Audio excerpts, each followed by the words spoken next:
من أجمل النعم اللي رب العالمين من علي فيها إنه ما عندي طبع الفضول لتتبع أخبار حدا أو مراقبة حدا. أعطاني هيك الاكتفاء الذاتي. أنا مهووسة بتفاصيل حياتهم ولا أسرارهم ولا أخبارهم ولا الجديد عنهم ولا شو ممكن يعملوا أو شو عم بفكروا يعملوا، ولا بيهمني القيل والقال، ولا بيهمني أعرف أخبار جديدة عن حدا أبداً.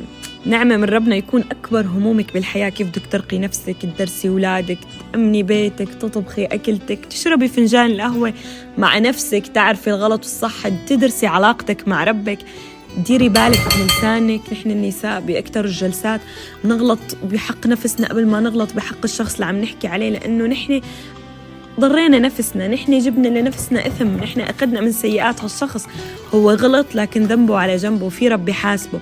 لما تدعي الخلق للخالق، دعا الخلق للخالق. أنا تركتها منا لرب، رب اللي خلقها هو أولى فيها. بينما نحن النسوان بلا بلا بلا بكل جمعة بلا بلا. من الفراغ نحن لازم نعبي وقتنا.